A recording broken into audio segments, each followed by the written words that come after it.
Kate. Bridge. I did something incredible Friday night. It seems so cool. And I wanted you to tell me that you could get on a plane like you were as cool as Tommy Lee Jones in this movie. Oh. And get off the plane and then come to this concert and then go back on a plane and go home. That's what I wanted for you. I'm not that cool. I know. Well, neither of us are. But it was the Chicago Symphony Orchestra playing the soundtrack to Jurassic Park as Jurassic Park is projected behind them. And it was awesome. Although there really is one song throughout the whole movie. Yeah. The coolest part was when like, oh, it's a rapture scene and the raptor's gonna like eat somebody and it'd be like dun dun dun dun dun dun dun dun dun, and you're like, oh my god, it was amazing. It was so cool. I just think it's cool how they're so good with their timing because they have to start playing at the correct parts in the movies, but they're not looking up at the movie screen. They just know somehow. Well, and then when someone talks, they have to be like just loud enough, or sometimes they're quiet. And it's funny because at one point, like, I forget that they're working hard and playing, so there was like intermission, and I was like, hey, the screen's not working. It went to black. What's the problem? And then, like, all of a sudden it was, like, intermission. I was like, oh, yeah, I'm here to, like, see the orchestra play. Like, I was so into the movie. I was what part did they do the intermission at? Like, right after the T-Rex realized the fence was not, Yeah. Okay. So it was, like, the part, I think when we talked about Jurassic Park, it was, like, the part that I had, like, anxiety then. Like, it was, like, and then it was, like, intermission. I was like, what am I supposed to, like, get Swedish fish right drink. Get some crunchy snacks. And I don't know what this means, but I think it's a good sign. So it was my first mom night out, right? Oh, yeah. Yep. And I literally ran into my gynecologist. Literally? With, like, I bumped into them? Like, bumped into... and she was with her, like, husband or boyfriend or whatever, and I was like, oh my god, this is my OBGYN! And my friend was like, what in the world is happening? And I was like, oh, I'm such a loser. And were you like, hey, life finds a way? Spared no expense. Paid all your bills. All my money went to you. Oh my god, that's amazing. Oh my god, yeah. So, and then my friend was like, well, that has to be a good sign, you go out, first night out without the baby, and you run into your doctor. I was like, or she's judging me because I'm out too early. I don't know. And she's like, no. So, wow. Jurassic Park just never fails. Go back to our episode where Katie pretty much gives the longest synopsis, which is the movie, but it's perfection. It's like half the episode is the synopsis, and I'm not sorry about it. And Kate, it was 1993, just like this movie today. Oh my god. Let's get into it. Let's do it. Sisters who've seen it. We are the sisters who've seen it. Sisters, shooby-dooby-doo-wop, sisters, shooby-dooby-doo-wop, sisters,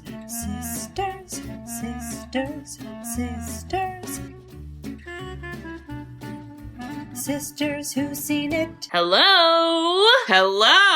Or how would Tommy Lee Jones say it? Hello. He had a twang. I don't know about it. He was just playing Men in Black to me, even though this movie came out way before Men in Black. You felt like that was Men in Black? I felt like he had a little more, like, pizzazz in this one. I don't know. Yeah, he did. Something was happening. Wow. Everyone, welcome. I'm going to introduce us, because we clearly want to get right into this movie. Yeah. So, we are the Sisters Who've Seen It, the podcast where two sisters who are not movie critics look back on some of our favorites throughout the years through a psychological, ethical, and familial lens. I'm Katie. I'm Bridget. And God did a Peter Pan right over this damn right. I'm sorry. It's just the funniest line ever. I didn't kill my wife. I don't care. I like out loud was like at that part. I didn't remember a lot of this movie. This movie, no one that was in the movie thought it would be as successful as it was, and it went on to be nominated for like 7 awards, and I think Tommy Lee Jones won like an Oscar or something for it. And what's our movie, Bridge? The 1993, which is the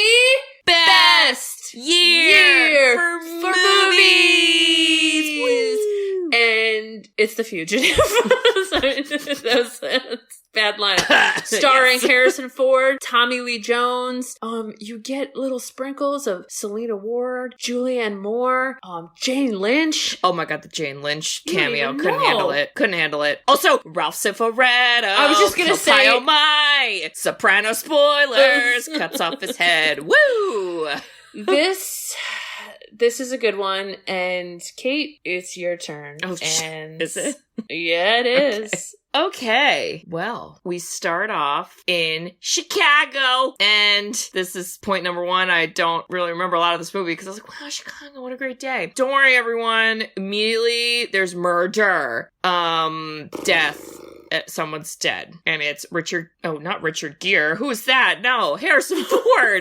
What movie But did I watch? but his name is Richard. So Okay, that's you have maybe that where my right. brain went. His name is Richard Kimble. Doctor. Yes, he is a doctor, and his wife was murdered, and we don't have, like, the whole lead-up yet, because there's some flashbacky parts, little memento, if you will. Yes, Okay. lots of memento vibes. Gotta pay attention, or you're gonna get confused like me. And so, all you know is like, oh, okay, his wife's dead, whatever. He goes to get questioned, and immediately the cops are like, yeah, you fucking did it, didn't you? And he's like, what? No way. And then they're like, we're gonna arrest you. And he's like, oh, no. Now he's a fugitive. Well, I guess technically, okay, he's not a fugitive yet, but, like, he's gonna be pretty soon. So he's going to jail. I don't even think he gets to jail yet. I just see him on a bus, and it's like a prisoner bus, whatever. And then, what happens? Were you drinking, Kate? Were you drinking? No. Wait, was I? I don't know. Okay, we're on a bus, and then some of the prisoners have, like, a little scheme that they're gonna trick the guards, and then this causes a whole hoop-de-doo. And since the fucking bus, like, rolls down a hill, like, Yeah. very drama. Yeah. People get shot. It's a lot. And then it's cool because then we land on a train track. And now we're all gonna get run over by a train. And that's fucking scary. But Richard Kimble ends up getting untied by a cop because he's like, I'm a doctor. Let me help this person who got shot, whatever. Fine. So he ends up saving someone, but then he also gets away. And now he's kind of like, now he's on the run. Now he's the fugitive. All right, you guys with me? Now we're fugitive. That whole insanity took like 30 minutes. Yeah. And I was like, oh, that was a lot. And then I was like, oh, okay, now he's the fugitive. But like, wow, I thought they would like warm us up a little bit. They didn't. You needed to stretch for this movie. It was a lot of like action and like very practical effects action. And I was like, oh my God, is that a real train? Who knows? Not me. No, it was. Ah! It was. Oh my God. It was Wild. crazy. So he's a fugitive, and then we get introduced to Tommy Lee Jones. And he's like, motherfuckers, I'm here because y'all got a fugitive and I gotta catch him because everybody sucks at their job. And you're like, thank God you're here, Tommy Lee Jones, because everybody does suck at their job, I guess. And you don't know like what the setup is, why he got called in or what, but he just appears and then kind of like takes over and like starts basically being like, he's on the run. People run this fast. We gotta do this. Everybody go. Look for familiar places. Go team. Okay, fine. So meanwhile, Richard Kimble, where the fuck does he go? Oh, he's like shaving beards, stealing clothes, eating food, stealing ambulances. Cool vest, Tommy. This is all a stream of consciousness in my notes, by the way. And then this is the Peter Pan right here off of this day. He basically like went to the hospital to try and get some clothes, supplies, whatever. And then he's in an ambulance. He gets cornered on like a dam. Yes. Yeah. Goes through some little tunnels, whatever, and then Tommy Lee Jones is following him, and then they have their little fun exchange where Richard Kimble could have killed Tommy Lee Jones, but he doesn't. And this is where there's a lot of like scenes in this movie where you basically are seeing that Harrison Ford's not a murderer. Like he's got a lot of opportunity to be like a bad guy and do bad things, and he really like doesn't in terms of hurting people, I guess you could say. And then he does a Peter Pan right off of this damn right here. And that fucking scene of whatever stupid ass dummy they picked to toss off Crash of that. dummy. It was the funniest thing I've ever seen because it just is like it looks so fake. It's amazing. Anyway, so he's still a fugitive. Don't worry about it. And now he's a fugitive in the river. And where the heck does he go? Then, I don't know. I guess he's stealing more clothes. And then from this point on, it kind of turns into Harrison Ford is like, I know I didn't kill my wife, so now that I'm a fugitive, I'm going to figure out who did. And the only clue that he has, because he did see the guy who killed his wife, is he was a one-armed man. No nobody believed him, even though, like, that's a very unique description. I feel like we could have done a little research. It wasn't me. It was the one-armed man. So good. Yeah. So he's like, okay, I gotta, like, figure out what this is. So he goes back to Chicago, and then he kind of, like, I don't know, he gets money. He sees, like, this one doctor that he used to work with that was like, oh, here's some money. So you're like, I guess that guy's nice. Maybe. And then he sneaks his way to the hospital and is really, like, in the hospital a lot, pretending to be a janitor, but he's not a janitor. And he's looking up information about the prosthetics to find the one-armed man, blah, blah, blah, blah. So that's a lot of stuff that's happening. And then I wrote, Kimble found some shit. And I didn't write what that was, so that's not helpful at all. I mean, it's a lot of, like, hey, we're really close to him, but darn, just missed him. Very catch me if you can. Yeah. And the big climax comes when Kimble eventually does find the one-armed man. And again, instead of, like, himself killing him or whatever, because he's in his apartment, he calls Tommy Lee Jones and is essentially like, I told you I didn't kill my wife. And then they figure out, like, where he's calling from. They figure out it's that guy's apartment. And Tommy Lee Jones starts to figure out, oh, you know what? I think I know what's happening. Something's going on. Conspiracy theories. X-Files, Fox Mulder, Dana Scully. Okay. And then I just got a little lost in my X-Files reference. And then in the end, we get a big climax where we're in a cardiologist something convention, and Richard Kimble essentially finds out that there was this entire, like, scheme to promote a drug that wasn't healthy and was killing people, but it made doctors money if they endorsed it. So they all lied about it. And then they set up Richard Kimble because they thought that he was gonna blab. Somehow that meant his wife gets murdered. Then he gets called out at a thing. And then Tommy Lee Jones is there too. Is that correct, or was I lost? That was correct, Kate. Did you watch this movie? Yes, but it was like, you had to pay attention at some parts, because I was like taking notes, but I'm like, I don't. No, you can't get into details with the synopsis. You hit the highlights. The only thing I would say is it was very extreme, where he wasn't just a prisoner, he got the death sentence. Yeah, that's, like, fucked. So part of, like, the fugitive, besides getting caught, it was like, I'm gonna die. And that bus of prisoners were all, like, prisoners that were going to die. Oh. So that raised the stakes, I think. Yeah. But the rest of it, I think we should get into it, because the rest of it's all in the details. I tell you, KT. All right, can you give me your thoughts on these credits? Because they were aggressive. I was distracted by the Memento black and white of, like, it looked like bad home movie footage. Of, like, the wife getting shot, and then a lot of rolling on the ground, and you're like, who is it? And this is going to explain the movie to you. So this movie was based on a TV show from the 60s. With the exact same premise, okay? But that TV show went on for, like, 4 seasons, and back in the day, like 60s, it was wildly popular. Like, think of it like the Breaking Bad of today, or whatever. So a show like that. And when they adapted it into this movie, they didn't have the script finalized. So they knew the premise of it, but, like, in my opinion, they were kind of making it up as they kept going. Because I feel like there are just some things in the beginning that I'm like, well, what's the motivation of this person? And then, like, even the twist of it being his close friend, I was like, but why? Yeah. I'm like, but that doesn't make any sense. So I think that changes some of it. And basically, I think this holds the record for, like, most successful movie adapted from a TV series ever. Wow. Okay. So I don't know. 1993, I guess they were just dying for some Harrison Ford, Tommy Lee Jones mashup, and It just exploded. But yeah, so the black and white flashbacks to me were like, okay, we have 4 seasons of a TV show, and we needed to quickly get into the fact of a one-armed man, a dead wife, he goes to jail, and let's speed this up. And I was like, holy Jesus Christ. And then all in cut in between there, we're going to aggressively go, wow, and throw people's names at your face in big metallic Terminator letters, but we only do that for 2 names, and then we stop doing that, and then it's normal credits, and I didn't understand why that happened to me. I think Terminator is a perfect reference. That's exactly what it looked like. And it was like bright blue, and I was like, yeah, why? It was weird, but it's cool. And then I wrote, hey, Harrison Ford, sorry your wife's dead, no need to cry or anything. Cool beard, though. I wrote.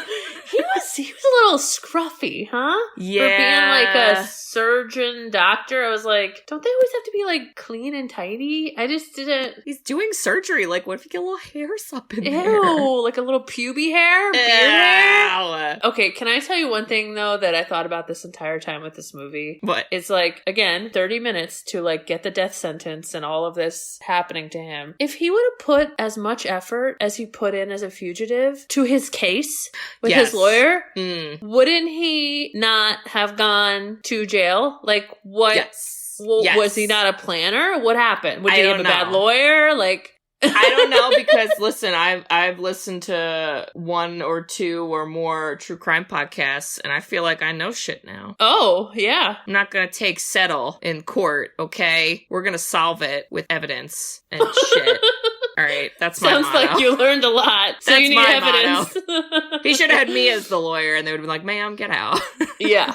And even when the police get him and he's got like blood all over him because obviously he was like trying to like give his wife CPR and he was trying to, and the police are all over the apartment and they're just like, what happened? Blah, blah. And man, they were questioning him as if he was already guilty. And I was like, they painted police officers besides Tommy Lee Jones as dumb idiots this whole movie. They did. And also, so, okay, when you see the court trial, they're like, okay, we're gonna play the 911 call from the wife. What? I thought like we were gonna get more context with that later in the movie, and then that like never comes up again. And the whole reason they play that is because she's like, help, like he's in the house, like whatever, and you're like, oh no, it's a man that attacked her, who could it be? And then she says, Richard, which is like obviously Harrison Ford, so you're like, I guess that's incriminating, but like, why did she say that? And then we never see a scene of why she said that, so I never know, and it just don't fucking get a bridge. Again, putting 4 seasons of a TV show into one movie, I feel like they were like, all right, all of those awesome details, let's make a 911 call and scrap a season. Yeah. Like, I mean, I think that's exactly what happened, because it was just drama. It was courtroom drama. We needed a Judge Judy in there. Oof. Okay. I needed a little humor. That lawyer, I'll tell you, he was like, I have your evidence from the grave. And I was like, whoa, what a line. And then he plays the 911 tape and I was like, ooh. And I love that actress, by the way, Selena Ward. She's in her. She's like fantastic, and it was interesting to see her so young in this. But I was like, oh, now she's dead. She was the lawyer? She was the wife. Oh. Sorry. Okay. I'm tracking. Also, I realized, I think I mentioned last time that part of the inspiration for this movie was the fact that I watched Yellowstone with Kevin Costner, and I was like remembering all these like Kevin Costner, Harrison Ford, like all these like whatever. I love Harrison Ford's voice. Oh, what a voice, right?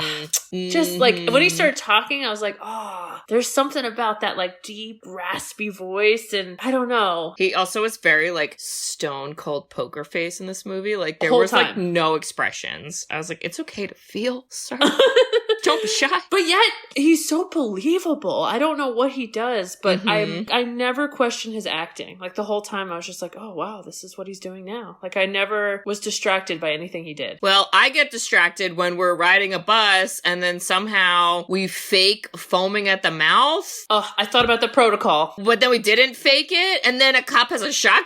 I'm sorry. Who brought that along. Is that police protocol? I thought to myself, I go, there has to be inmates that try to do like a fake seizure. And the guy was foaming at the mouth, and the one cop was like, we need to go help him. And then the other cop's like, don't open the gate. And then they opened it, and he had a shiv and basically like stabbed the guard. Yeah. Then he busts out that shotgun, starts shooting people. And the whole time then it's like 4v2. And these cops were big dumb idiots. They were, and one of them looked like Mel's dad. Oh no, Mel! None of the listeners know who that is. Apropos. It's fine. Well. We can all laugh about it. But you said this in your synopsis, they were like, hey, help him, help the cop or whatever, you're a doctor, Dr. Richard Kimble. And he's like, oh, unlock me. And then the other ones get the key. And oh man, I kind of thought, well, that's the action right there. Like the bus is probably gonna just crash a little bit. Oh no, it whips down a hill, lands on a train track, and a train comes and basts through it. Literally, the train was like, right on time, bitches, because I'm coming. And you're like, oh my God, this is horrific. I was like, what do we have to add to this? Like an alligator eating us and a helicopter exploding? Like what other bullshit is going to come through? Some Final Destination shit, I gotta say. We didn't have any Devon Sawas, but it's okay. We were close. And you also mentioned this too, but you see right away, Harrison Ford saves the cop. Yes. Where the cop didn't even save the other cop. He left, even though he lied about his story being a hero. And so you're like, well, I guess we're going to root for Harrison Ford because he saves innocent people. So, okay, we like him, right? We do. And then he sees the other inmate, and the other inmate's like, hey, don't follow me. And I was like, what? and then that's it. And they just part ways. Harrison Ford's line back was amazing. He was like, hey, Copeland, be good. Like he's his mom. Yeah. It's like, okay, Harrison Ford. I think I actually wrote a line where I go, wow, I hope that guy isn't a serial killer. See ya. And like, if they're all like going to get basically lethal injection, they're bad. Yeah. But oh my God. It's fine. We don't have time for that because then Tommy Lee Jones. Oh my God. Tommy Jones and Ralph Cifaretto. It's super weird seeing him not at a strip club. Hey. Listen up, ladies and gentlemen. Our fugitive has been on the run for 90 minutes. Average foot speed over uneven ground bearing injuries is a 4 miles per hour. That gives us a radius of 6 miles per hour. What I want from each and every one of you is a hard target search of every gas station, residence, warehouse, farmhouse, henhouse, outhouse, and something else that the quotes continue. I still am going to clap that. That was very impressive. Okay, literally James out of nowhere busted that out. And he's been like saying it all around the house. Thing? That's a long quote. Oh my God. I was like, how do you, he's like dad that way. I'm like, how do you remember these things? Yeah. But Tommy Lee Jones from the start comes in and he's like, this cop's an idiot. Yep. Y'all are idiots. I capture aliens with Will Smith in the future. Yep. Everything I say needs to be listened to. And they didn't die even though a train hit them, a bus fell down. They definitely are alive. And then right away, one of his like coworkers finds the shackles and they're like, see, you're all stupid. And then they're like, okay, now it's your case. I was like, wait, wow. I wrote down the line he says for this because he goes, oh, we're always fascinated when we find leg arms with no legs in them. Because they were like, he's definitely dead. There's no way he escaped. And then they literally find that a second later. You're like, oh, Tommy, thank God God you're here. He's hilarious. And so this starts, like, if you press the button on action, he always gets this close. Mm-hmm. But unlike other movies where he would be out to be the idiot, Tommy Lee Jones is smart. So you're always kind of, like, impressed at how close he gets. And then that happened for, like, an hour and a half. I did like that about both Tommy Lee Jones and Harrison Ford. Because, like, I don't know, I liked them both, and I, like, was almost rooting for both of them, but in a weird way, like, I wasn't. And I was like, I have mixed feelings about it. Yeah. And again, you're like, Harrison Ford, if you only didn't have a shitty lawyer, you wouldn't have to do all of this, like, effort now. But, okay, he gets right into it. And he always ends up in hospitals. I mean, how many hospitals did he go to? Did he keep going to the same one, though? Or no, we don't think it was the same one? So, even though this was based in Chicago, I think that the first, like, he was in the woods in the beginning. So, he was in the outskirts, right, of Chicago. Probably, like, some suburb or farm farm town or whatever. Okay. And then when he steals the ambulance, right? Then he he gets to a hospital out there, steals an ambulance, and then that gets him like closer and closer to Chicago. Listen, and then he's in the city for like most of the movie. He just made it seem very easy to break into hospitals and like live there. Like, oh my God. I don't know. I mean, I don't feel like that's. I mean, I guess because he's a normal. doctor, he just like knows like, oh, this is how it goes, and you're like, oh, it's a little scary. It's like, this is how you steal an ambulance. I'm like, thanks, I'll take notes. Great, good to know. And can we? Okay. So he's in the woods and he's sprinting, and I felt like, tell me if you noticed this, he was running weird the whole movie. He was. And so somewhere I read that he like hurt himself, and then he was also trying to like commit to the role because this movie was shot very fast, like in like 2 months or something wild. Oh my gosh. That's faster than the Fugitive timeline. God. It feels faster than Jesus. the movie. But yeah, so that was like that was the only distracting part for me, is like he kept running and it was like some Napoleon Dynamite shit. I'm not gonna lie. It definitely was. And, you know I said it before, but I love when he, in the hospital, right before he steals the ambulance, he's like, just finds a random frail old man who can't speak or protest and he eats the guy's food as he stares at him. That was a Bob scene. I'm sorry. It was like, that's a little too much. And it was scrambled eggs with his hands, Katie. What if that man drooled in those scrambled eggs and then he picked them up with his hand and he was just shoving it into his face? It was disgusting. I would have ate a leaf. I would have picked leaves. I don't know. I just wish that they made him a grilled cheese. You know, we would have gotten the same effect. I didn't want to think of like gross eggs. I don't know. But this is where, so he steals the ambulance and then very quickly then Tommy Lee Jones and his crew are like, oh my God, stolen ambulance. We got him. Get to the chopper. Wait. I want to go back real quick because so the first, when he's in this scene, he shaves his beard. So every little step of the way he's like slowly changing his identity, but he literally looked like himself the entire whole time. And his popularity of like his face like started out like police learning, getting emailed of pictures and faxes, and then it was on newspapers, and then it was on the TV, and then it was like on billboards, and I'm like, all he's done is like shaved, dyed his hair. He didn't even like put on glasses. He's like, nope. Changed his jacket. I was like, this is like, he like wore one hat once. I was like, he's like not trying that hard. So I laughed really hard when he was like, I shaved my beard. And the officer, remember, like sees him. Oh yeah. And he's like, hey, have you seen a guy? And he's like, basically he listed him and he's like, wow, you know, if I looked in the mirror without the beard, I guess it'd be me. And the guy's like, the guy's like, you know, good one. I was like, wow, they like, this is I don't know. I was just like, okay, 90s, like whatever. But yes, as you said, get to the chopper. We're in the chopper. And it's kind of a chapter race, but like not really. They just go and block, and then we're on a dam on a road in a tunnel, and then all the cops start shooting blindly, which it's very scary. And then somehow Harrison Ford fits into a sewer grate. He pulls an okay. Pennywise the clown. I had in my notes, this man did not see it because I am never going down there. That's where clowns hang out. Bridget would have been like, just arrest me. I'm done. I can't do it. I would have cried in the ambulance until they opened the doors. Well, it's fine because we got a gopher. And then this is where they just, they go down there and Tommy Lee Jones drops his gun. And this is a part where Harrison Ford's like, I could shoot you, but I'm not gonna. And instead, I'm gonna say, I didn't kill my wife. And he goes, I don't care. Oh my God.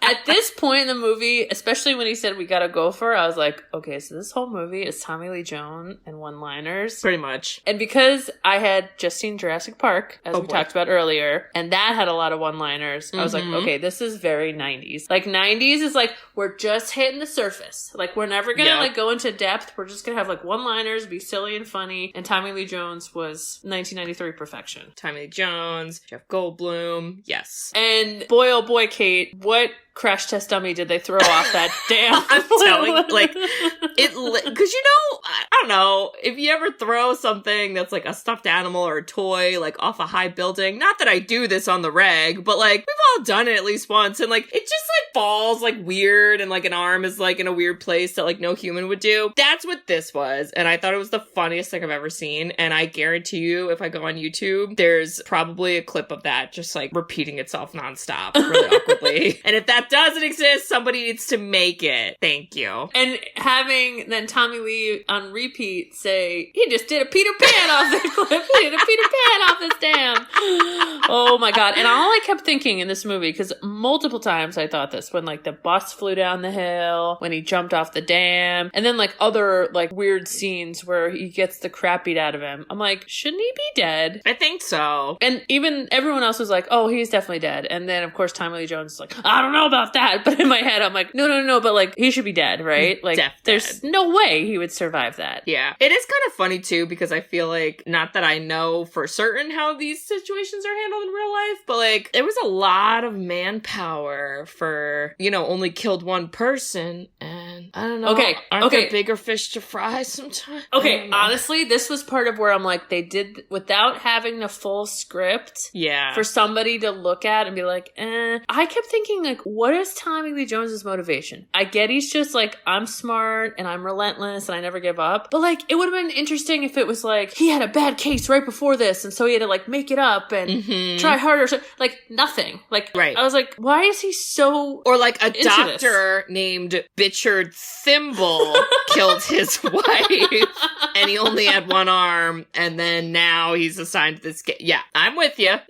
I know. Yeah. But don't worry, because as he floats away, he takes a little nappy poo under some leaves. Oh. Then he wakes up Kate, and what does he do? He dyes his hair, and some lady picks him up. No. First of all, no. I go, don't be a hitchhiker, Harrison. This is how murders start. Except normally it's like the genders are switched, but still murders are rampant. I was like, okay, people weren't still hitchhiking in the 90s, right? But maybe they were, Kate. Maybe they were. I don't know. I guess if you're a fugitive, you were, but like that's also a lesson for us. Like, don't be fucking nice and pick up strangers. I mean, if I saw Harrison Ford, I might like. He wasn't even flagging people down. She was just like, sir, would you like a ride? Yeah. I heard there's a convicted criminal out on the loose. Well, and this part too. So this happens. And then right after you go back to Tommy Lee Jones and his crew and they're like, all right, we found him. He's with the lady in this place. So you're getting all this exposition and you're like, I guess that's Harrison Ford. I don't know why he's sleeping at a random lady's house. Seems weird. But then you go to the scene and it's not Harrison Ford. It's the other inmate. And then like, there's a whole bunch of murders and I was like, oh, I guess that was like to fake out the audience, but like, did I need a hitchhiker lady? I don't know about it. Was like a weird setup. I don't know. Again, I think they just thought like, ooh, we're gonna like trick the audience and there you go. And I thought, and by trick they mean confuse me, because I was like, wait, I thought the same thing. I was like, man, a hitchhiker lady like called the cops? Like that seems pretty random. Why would you pick them up? Yeah, and then this is the scene where we have to at some point talk about Tommy Lee Jones's like old lady swim cap that he was wearing. Okay, I don't know what was happening there. But, oh my God, I wrote that. Tommy's hat is amazing. But then this is his line where he shoots. It's a pretty cool shot, like around the corner. And his other officer was like, "You almost killed me. Like, what if I moved my head? You could have killed me." And Tommy Lee Jones, you remember his line? He goes, "I don't negotiate" or something. I don't bargain. Oh, bargain, whatever. Same diff. I was like, wow, he doesn't really like back down. Like it would be like if I was like, hey Kate, like that scared the shit out of me and you like could have killed me and you were like, I don't negotiate. I was like with my life? Like, but boss, please? Yeah. I would have, I mean, that would have been I'd be like, okay, I think I need to take my 2 weeks vacation. I'm out of here. And then another thing too is like with those two characters, like you kind of got the setup that like the guy who he saved was like, oh, he's a newer guy and he doesn't really know what's happening and I'm his mentor. And you're like, that's nice, I guess. But then doesn't really come back ever. So hope the show talks about more. Who knows? Exactly. Okay. Exactly. Yep. And we never know why Tommy Lee Jones is wearing an old lady swim cap, but we move on. I wish he wore it the whole movie. It was so awesome. We move on. And then we also, Kate, have to talk about how Harrison Ford then makes a call to his buddy. Is it his friend or the lawyer? Oh, sorry. The old man lawyer. You're right. Oh, okay. And he like tries to throw him off by saying he's in St. Louis because the lawyer kind of is like, hey man, you're like, don't call me. Yeah. Like, first of all, I was a terrible lawyer. You're getting the death penalty. He's like, turn yourself in, please. Don't ruin my record for being a lawyer. But I I didn't understand the like technology. I'm like, wait, the cops have access to every payphone and they know exactly when he's was some some space ass technology. We had little ETs up in here because there is no other way. I can't even do that shit when I'm podcast editing. He's like, oh, silence that part. Get in that part. I was like, this is not how audio works, people. You have one audio track. You can't do that, okay? I don't want to hear it, all right? Well, literally, Tommy Lee Jones comes in and he's like making fun of all of them. He's like, "Would you hear a train? Ha ha, instead of St. Louis, ha ha ha." And then he's like, "Hold on, take the bass." He's like, "Double back that track." He's like, "Lower that, raise the tone." And he's like, "I know what I heard." And then they all were like, "Okay, sir." Yeah, I definitely thought like lots of this technology is made up. Lots and lots and lots. And they're always like, he's going northbound on blah, blah, blah, because we happened to call the same lady who talked to him. And you're like, what? How do you know what lady? Like, I don't understand. Oh my God. Yeah. And so they're like, he's in Chicago. And they're like, he's so close. And that was like the whole movie. Like, it really reminded me of the Leonardo DiCaprio movie, Catch Me If You Can. Yes. Because it was like, he's right under our finger. Right. Like, he's 6 blocks away. And you're like, well, go get him. You guys have all this fancy made up technology. Just fucking track him with your shit.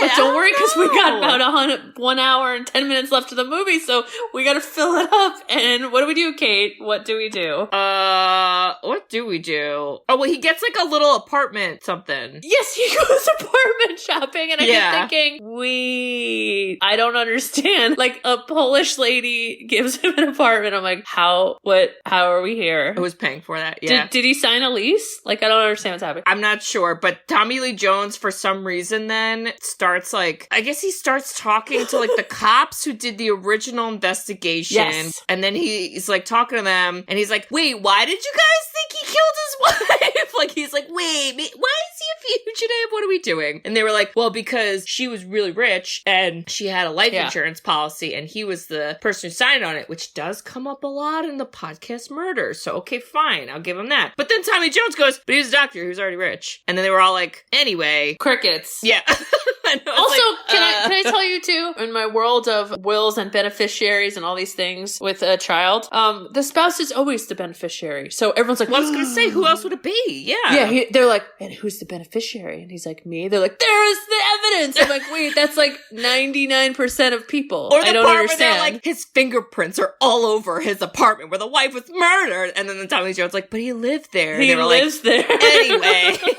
don't talk to us. Jeez. And literally the whole time that one cop was like, I mean, he's guilty because we convicted him and that's that. And you're like, okay. But don't worry, Kate, because once he's casually walking around the hospital as he starts to dig up prosthetic arm, like research, because he goes to that wing in the hospital. He literally just strolls in like he's in a museum. Can I do that? I could just go for a self-guided tour of the prosthetics department laboratory? I don't think I can. I don't know, but then he steals a janitor's pass. Yes. And then goes back and does like some intricate, like, you know, fake ID stuff. Like he then makes it his pass. And in the midst of it, we run into his best friend that just happens to be in a car that he happens to be on the same street on. And then he happens to ask for money. And I don't understand how all that happened. I didn't get it. And again, this makes more sense. This is was based on a TV show because I would bet there's a lot more backstory between those two in their relationship because when you see the guy, he's like, oh, hey, do you want any money? Here's some money. Okay, see you, bye. And then he's like, anyway, I don't care. And he doesn't snitch on him, which I didn't really get because, like, why wouldn't you snitch on him? Do you know what I mean? Like, what was the point of not? He kind of does. Okay, he's the best friend doctor. And somehow in magical technology, I'm still convinced Tommy Lee Jones has the alien technology with this. Yep. Finds that doctor and says, hey, Dr. Chuck, I hear you're besties with Dr. Richard Kimble. Yes. What's up? And then he's like, actually, I saw him this morning and gave him money. And they were like, what? This morning? And he's like, yeah, I just gave him money. They're like, well, where's he going? He's like, no, I literally don't know. I just gave him money. He came off the whole time as like, I'm the best friend. I'm going to defend him. But like, just on that line, like, I'm not going to tell you everything. So you learn to trust this guy. And that's where the twist came in later. But I didn't believe why this guy turned evil. Like, I just, you're shaking your head. Are you okay? I'm just doing my What's bun happening? because I am also confused by it.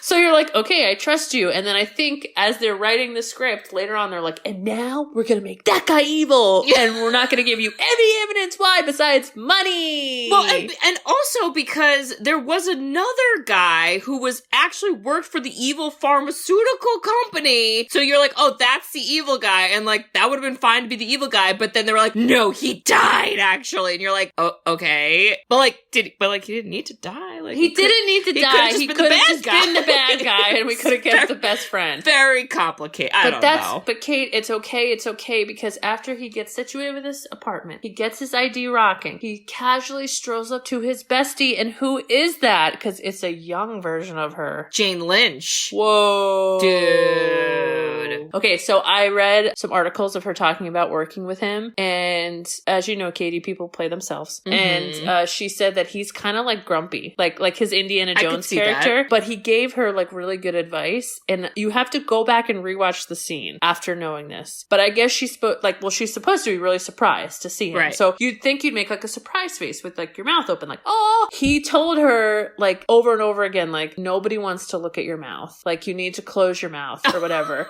And she was like, it was the best advice anyone's ever given me in my whole entire life. And I swear, now looking at the scene, all she did was open her mouth, and knowing like Harrison Ford was kind of like cranky, I feel like he was actually like offending her and she didn't get it. And that's my take on their whole interaction. Thoughts?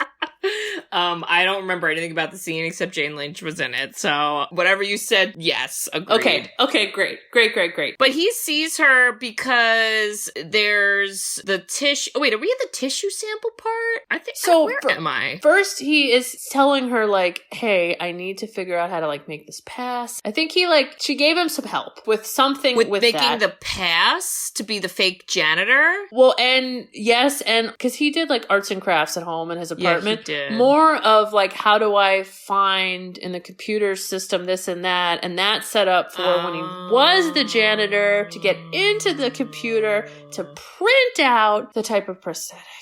Okay, because then I have somewhere in here, again, all I wrote was Kimble found some shit, which I guess is what you just said, so sure. And then I go, hey, Julianne Moore, and then that's where we have the Julianne Moore cameo. Oh my god, who just, like, she's so freaking cool. She just, like, pops up, and this, I feel like if there was a doctor in this situation who was wrongfully accused, I could actually see this happening. Like, he's trying to play janitor. Yes. And then he's like, check the film. That kid has this kind of diagnosis and I'm the doctor and I know the right thing. And Julianne Moore did not appreciate that. She's like, sir, you are the janitor, sir. Sit in your lane. Where's your keys, sir? But he saved the kid's life. So like, if anything, she should have been like, thank you for saving that kid's life that I would have killed. I think and then she told Tommy Lee Jones that, and then he was like, yeah. And then he's like, here's another one-liner armadillo. Yeah. Oh my god. Somewhere in here was Chicago St. Patrick's Day too, where we see the Green River, and it's a good setup for a nice chase scene. Well, because they kept being like, there's no way he would just go to visit all of the one-armed man people. Well, and the one was in like a legit jail. Like homeboy was like, I'll just go to jail to visit, and none of the 5,000 cops noticed. And like literally, this is how stupid they pimped cops. Yeah. I'm gonna shave my beard and dye my hair black and then like wear a gray sweater and no one will know that I'm literally the fugitive that you all are on the lookout for. So Tommy Lee Jones is like, this is probably what he's doing and this is what made him so smart, and so let's go to the jail. And then they like run into each other in the stairs, and that's when he then jumped into the St. Patrick's Day parade playing Ferris Bueller. Honestly, that's exactly what I thought of number one. I wish they all just did like flash mob of singing and dancing, and Tommy Jones is like, God damn it, get out of my way, I'm trying to chase someone. But you know, that didn't happen. But I could very easily see someone easily being able to escape during a giant crazy parade, because like, and that was the actual St. Patrick's Day parade. Oh, that's so cool. And the dyeing of the river green, like they did all on location shooting, and that must have been so cool to see. Like you're just, I don't know, you're just kind of twirling your baton or doing your little like, you know, Irish dancing, and then Tommy Lee Jones busts out behind you and be like, this is awesome. Be like, woo, hell yeah, rest We're gonna talk about this over corned beef and cabbage. Oh my God. Well, but don't worry because all he does is just wear a green hat, Katie, and gets away again. Easy. Who knew? Like, who knew? That's all you have to do if you're Harrison Ford. You just change one unique characteristic about yourself. Yep, that's it. And then this next part is where Harrison Ford is like, okay, I'm gonna go to this other one-armed man's house. And there were cops watching this house, I think, or they were nearby. No, not yet. Not yet. Oh, they weren't doing that yet? Wait. Can I talk about one thing with the parade? Yeah. The cinematography was like chasing Tommy Lee Jones as he was trying to chase Harrison Ford. Wasn't that awesome? I mean, I was really distracted by the marching band background music, which I loved. So I was very into it. But was my brain working? I don't know. I have a note being like, that was really awesome. So, okay, when Harrison Ford finds the dude and then goes to his house and basically breaks in, he calls Tommy Lee Jones from the house, doesn't hang up the phone, so they find the house, and then that's when the cops are right around the corner, and they then watch the house and they make sure the guy doesn't leave, and they're just trying to figure out what's going on. So that's how all that happened. I have more questions. Okay, let's go. Okay, so we come to find that the one-armed man has a connection with the pharmaceutical company and the one doctor, because there's pictures of them all, somewhere. Okay, fine. Because he's looking through pictures, Kimble, is going through, and then he's kind of, figuring out, oh, this is the guy, whatever. But then there's a picture, or something, where you see the one-armed man used to be what I thought was a Chicago police officer. Yes. So were the cops in on it? No, so were they trying to did they know he was the murderer and they were trying to cover it up? No. So he used to be a cop. Okay. And then after he got his arm taken, whatever, on the line of duty, then he became security for the pharmaceutical company. I didn't know he was security. And that's how he had his training or whatever and how he got connected. And then the guy in the picture was one of the head executives for the pharmaceutical companies. And that was the guy who we thought was going to be the bad guy, but then they're like, just kidding, he died. And you're like, wait, why? But then no one cares to explain it. Exactly. So, yeah. Okay, I didn't know if the other Chicago police knew that he was doing assassinations and then were trying to cover it up because it was an inside job because he used to be their buddy. But I guess that's too much. So, okay. Well, and Kate, this tells you got to pick your friends wisely because he then calls Chuck, who will inevitably be the bad guy later. Who the fuck and is tells Chuck? him, Is Chuck the doctor? Yeah, Chuck is the Dr. Nichols. Oh, because when you said Chuck, my brain immediately went to Footloose, and I was like, don't call Chuck. Chuck's gonna fuck it up. Whatever it is, it's gonna get messed up. Don't do it. His buddy Chuck, who ends up being the evil guy, he's like, here's what happened. I found the one-armed man. He's connected to Lentz. It's because I denied their new drug that was gonna make them billions and billions of dollars, and this is it. And I was like, oh my God, he just laid out the plot to the evil guy. You gotta make sure you don't have frenemies, people. Also, something liver samples, people. Check your samples. Because, what? Well, don't worry, because then we go back to Jane Lynch, who just happens to have all of the liver samples. And she looks under the microscope. She's like, you know what's weird about these healthy samples that were submitted? And he's like, what? They all came from the same person. And then we found out, was it the evil guy that was his liver? Because we could have probably found another healthy liver. I'm just really stuck on why that guy had to get murdered, honestly. Okay. I don't know about it. So then I'm with you. The real evil guy, he died, air quotes, which were basically I don't know why he had to be killed, but he had to be killed. And so Chuck, the best friend, then signed off on all the samples. So maybe Chuck is slicing up pieces of his liver, or maybe he's getting it from some other patient. This is some Hannibal Lecter bullshit. Because clearly nobody was checking these samples. They could have been some Costco ham from the deli, and I don't think anyone would have fucking known until Richard Kimble. I gotta tell you, the flashbacks that were all over the place, we kept going to surgery, and I thought those original flashbacks were Harrison Ford's a doctor, and I'm like, well, look at him doing doctor stuff. And then eventually that comes back to be oh, look at this drug causes liver corrosion. I'm not signing off on that. And you're like, wow, that took us at least an hour and a half to get here. Okay, here's my question. So what about all the 20 other people in that operating room who were like, yeah, we agree, Richard Kimble? Did they also get their spouses murdered and became fugitives? Because I don't think they did. Even even in this plot, you kept thinking, so they could have just killed him, not the wife. I still don't understand why the wife had to be killed, and no one had that answer. And he asked that question. He goes, well, why my wife? And then everyone's like, anyway, we don't have time to explain that in the plot. We gotta go. And meanwhile, the stupid cops that are supposed to be watching a one-armed man's house, he just sneaks out the back because he calls his fire department crew and they just pop up. They literally block with a fire truck. But then, where's the fire? Like, literally. Where is it? There is not. So then again, everyone has magical technology, and like, I don't know if Harrison Ford had like a GPS that he sent to everybody at his location at all times, because then the one-armed man finds him right away and is on a subway, tries to shoot him right away. And you're thinking, how did you find him so quick? I don't know the answer to that, Bridge.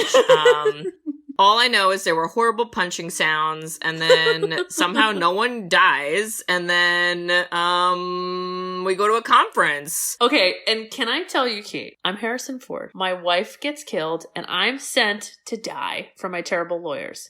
If I get to the point that after being on the run and surviving all this stuff, that I see the one-armed man who killed my wife, I am not then just taking handcuffs and handcuffing you to the subway. I am like doing harsher things to you. I thought he was gonna accidentally handcuff the fake arm, and then we were gonna have him escape, and then I thought it was gonna be like that, and then he didn't. But like, I think that might have been something I did, you know. But did you think that was weird? I was like, we got the one-armed man, and then you're like, there's still 25 minutes of the movie left, so what do we do with this? And then it's like, oh, there's a new evil guy, and okay, so then Harrison Ford knows. Is anyone following? Are we all? Hello? Do you have headaches? You guys there?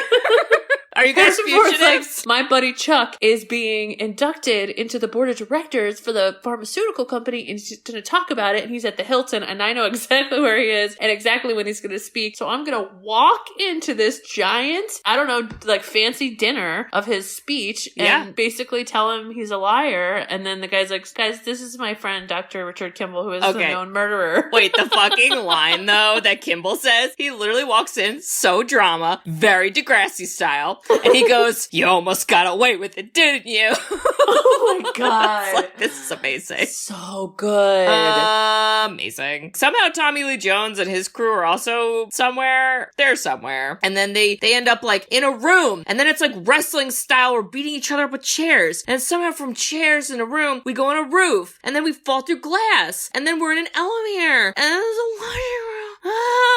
What? How did we get anywhere? Okay, this was also, they like fell through the ceiling like 40 feet and then just survived on that elevator and then just like got up and started like limping. I'm like, I don't understand how any of you are alive. I don't know. But don't worry, Tommy Lee Jones is right behind him. And, you know, then it's a twist at the end because Harrison Ford saves Tommy Lee Jones by being shot by the Chuck dude. He does. Wow. He does. And Tommy's like, Richard Kimble, I know you're innocent because now I do care. Maybe. We're still not sure.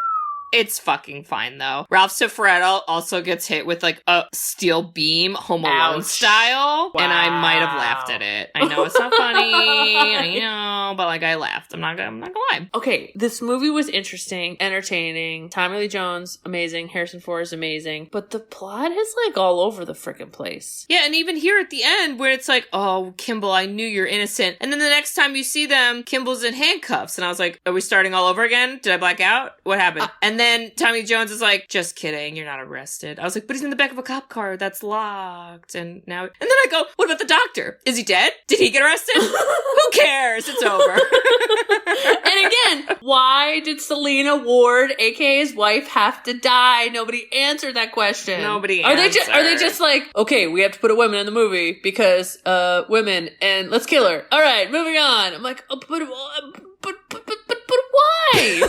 Pretty much, yeah. All right, but I gotta say, even though I was very confused for, I don't know what percentage, but some percentage, yeah, I'd watch this again. This is a good one. I would definitely watch it again, but it's different when you have to analyze it. Like, yes. You know what this is? This is a universal ride. You get on, and you just freaking enjoy it. Oh. Do not try to understand it, people. Just like the E.T. ride at Universal. You don't ask questions when Steven Spielberg gives you a calling card. You take take it and you get on the bicycle. Exactly. Tommy Lee Jones says something silly, you laugh. You don't question where the word came from. Nope. Okay. Well, I would definitely watch this again. And first of all, Roger Ebert gave this 4 stars, and it was like a love letter to this movie. And the only thing I can think of is that it took like a ton of different action movies, thrillers, psychological chase movies, and smushed them all into one. Yeah. And so everyone freaking just loved that, because at the time, all those movies were like separate and very like put in a box. Yeah. And just like fantastic acting. Other than that, I'm just like, there's like a lot of plot holes to this movie. Yeah. So,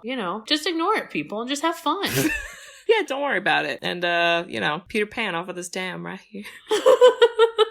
Kate, every time I jump in a pool, I'm going to tell you I'm going to Peter Pan this shit. Oh my God, I hope you say that. I love that. Wow. Well, Bridge, I have our next movie pick. Well, we went from E.T. to The Fugitive, so Kate, what's next? No, we didn't. We went from Josie the Pussycats to The Fugitive. Sorry. But it's fine. Nobody remembers Josie the Pussycats but me. No big deal. Everything's great. Don't worry, I'm here participating in my own podcast. Oh my God, Bridget. Okay, well, God, let's see. so Let's see. What is this classified as? This is, okay. It's not what I thought it'd be classified as. IMDb labels it as an adventure family fantasy. I would have wrote a rom-com, but You're picking a rom-com? Katie. So we've talked about this movie before, and I have a vague memory of you actually, I think, admitting to that you've never seen this movie. And I was like, what? Have you never seen this movie? And then you didn't really answer me. And it's a very popular movie. It says an 8 out of 10 on IMDb. Wow. It has at least one actor that we've done a movie on so far. And it's from, what the flip year? 1987. Going to the 80s, girl. Oh. Going to the 80s. I don't know what else to say about it, because I don't think you know the movie. Wow, the build-up. Let's see if I can read this like little summary, if that helps. Wow, one of these summaries is a novel long. I won't read that. Okay. So, while home, sick in bed, a young boy's grandfather reads him the story of a farm boy turned pirate who encounters numerous obstacles, enemies, and allies in his quest to be reunited with his love. It's a rom-com. Okay. Well, this is the 1987 classic movie, The Princess Bride. Have you never seen this before? Is this... Wait, what's with the pirate? He's a pirate, kind of. Pretend. A little. Have I not seen this? I don't think you've seen this. I don't think I've seen this. I can't believe you've never seen this. I feel like this is like so up your alley. Oh my God. I'm like 80s. Wow. So this has Cary Elwes, which the last time we had him was in Saw, and he had a lot of makeup on, so I don't think we'll have as much makeup this time around. And as we learn, he's salty because he did not get a percentage of the profits, and Saw went on to make a lot other movies. Ouch, Cary Elwes. Right, so I don't know what profit he made for this movie, but I'm sure. But Robin Wright? Oh yeah, she's Princess Buttercup. Oh, Billy Crystal? There's other people. Oh yeah, Fred Billy Crystal's in this. Savage? Oh yeah, him too. Oh my God. There's a bunch of people in here. You know what, Kate? Why haven't I seen this movie? I think you're gonna like it, and I bet you're gonna recognize some quotes, because I'm sure you've heard quotes about this movie and then just maybe didn't realize it was from this movie. Yes. And I also have a feeling this might be a listener pick, but did I look that up ahead of time? Sure didn't. But we'll figure it out next time. Maybe. We'll see. Love you guys. Katie, I think we should figure out if this was a listener pick. Okay, we will definitely figure out if this was, but I'm so sorry. I'm so sorry. Right now. We don't have Dr. Richard Kimble's thoroughness when it comes to that, so we'll get on it as Tommy Lee Jones did. Yeah, pretty much. I am not gonna do a Peter Pan right off of this dam right here. No, she did not. To find that. So, yeah. Well. Don't even worry about it. Well, and Bridge. Yeah. Hi. I'm here. Oh, I didn't know. If you were Fugitive, okay, and you were like, Kitty, don't worry about me, I'm just gonna keep chilling in hospitals and shit, I would do my own investigation pro bono and use all of my podcast learnt and X-Files skills to solve the crime and help you not be a fugitive. Wow. Wow. I got there. Wow. Okay. Well, Kate, Bridge. if you were also a fugitive and you went through everything that Harrison Ford did and you finally found the one-armed man that killed your wife, I'd make sure you did not handcuff the prosthetic arm. I would. And I absolutely would. I'd be like, I panicked, I gotta go. No, I'd be right behind you. I'd be like, no, Kate, the left. Yeah. Okay, that's a right arm. That's not an arm that you think it's an arm. Well, it's an arm, but you know. Details matter, people, okay? Okay, all right. That's what we do here at Sisters. We got your back. We do that stuff. And listeners, if you also don't remember which arm was the prosthetic arm, and if you would solve a crime better than the cops in this movie, yes, we all would. and if you think that Tommy Lee Jones is just like a joy on screen. It really is. And Harrison Ford too, but like Tommy Lee Jones. You should write us a review. Hey! We love reviews. We love written reviews. You can review us on Apple Podcasts along with some other podcasting apps. We also have a website, sisterswhoseenit.com. If you scroll down on the main page, there's a form you can fill out to request a movie. So Princess Bride next week, I'm like 99.9% sure somebody requested it. And if I go and do the research and I find that nobody requested it, I'm probably going to make up a fake person next week so I don't look like an idiot. But anyway, you could be a real person and go on the website. There are so many. Do a real one. We have a very long list. There is. And we have plenty of real people on this very long list. And I have faith that it's on there. I'm pretty sure it is. I think it is. We'll find out. But, Bridge, what else can they do on our website? They can buy us coffee. Okay. Yes. Now, part of the investigative journalism that Katie's going to have to do to find out if a listener requested this movie, she's going to need some coffee. It's going to take a while. Okay. There is different places it could be. And we have to sign up to different sites, and we have to sometimes pay for sites, and sometimes then we put them on a Google Doc, and then we don't know where the Google Doc is. Nope. At this point, you are tired. You should figure out how tired we are. Yeah. So hit that button, throw us a couple bucks, and you could do that on our website, as Katie mentioned, and we'd appreciate it. Yeah. So check all that out, and we hope to hear from you. All right, listeners. Well, we'll see y'all next week for The Princess Bride. Inconceivable. That's one of the lines. Kill my wife. I don't care. I thought you didn't care. Oh my God. I do now.